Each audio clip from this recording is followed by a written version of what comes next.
दोस्तों, आप सभी रामायण की इस बात को जानते ही होंगे कि भगवान श्री राम राम सेतु पुल का निर्माण करवाए थे।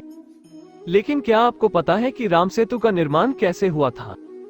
अगर नहीं पता है तो चलिए जानते हैं राम सेतु के बारे में कुछ रोचक बातें जो आपको भी बेहद पसंद आएगी। नंबर 1, नल और नील ने शुरू किया था निर्माण।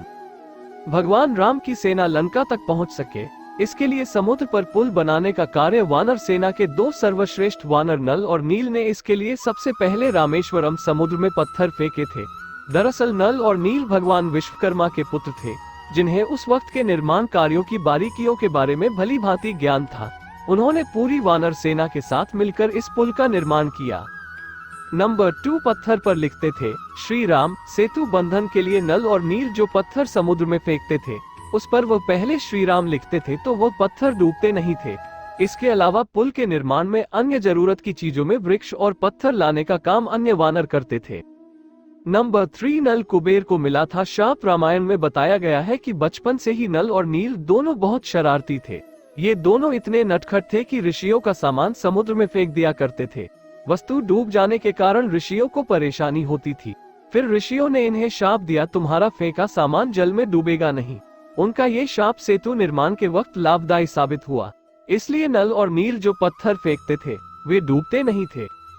नंबर 4, महज 5 दिन में बनकर तैयार हुआ सेतु। आधुनिक प्रौद्योगिकी और विज्ञान के साथ जहां एक पुल को बनाने में महीनों और कई बार तो साल लग जाते हैं, लेकिन उस वक्त राम सेतु महज 5 दिन में बनकर तैयार हो गया था।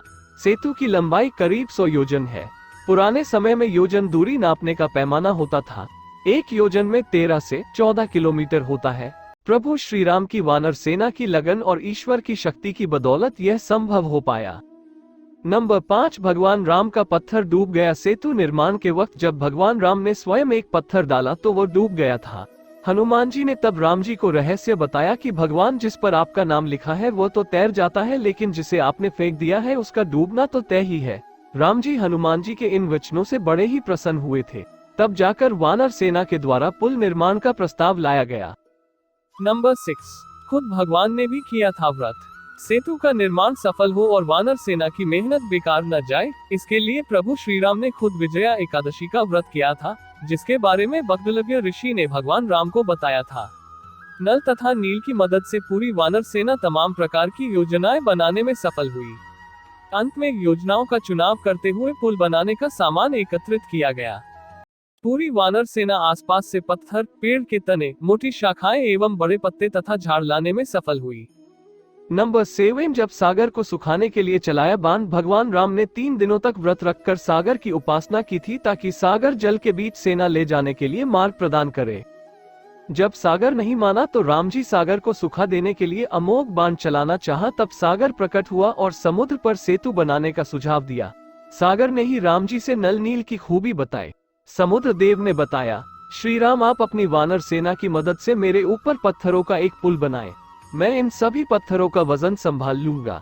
आपकी सेना में नल एवं नील नामक 2 वानर हैं, जो इस कार्य के लिए सर्वश्रेष्ठ हैं। नंबर 8, भगवान राम ने की शिवलिंग की स्थापना। सेतु निर्माण के बाद भगवान ने लंका पर चढ़ाई करने से पूर्व एक पार्थिव शिवलिंग की स्थापना करके पूजा अर्चना की थी। रामेश्वरम का यही शिवलिंग आज भगवान के 12 प्रमुख ज्योतिर्लिंगों में से एक माना जाता है। यहाँ लाखों भक्त हर साल दर्शन करने आते हैं। नंबर 9, बाद में सेतु को डुबो दिया। भगवान राम जब लंका पर विजय प्राप्त करके लौट रहे तो इस सेतु को पार करने के बाद उन्होंने इसे फिर से समुद्र में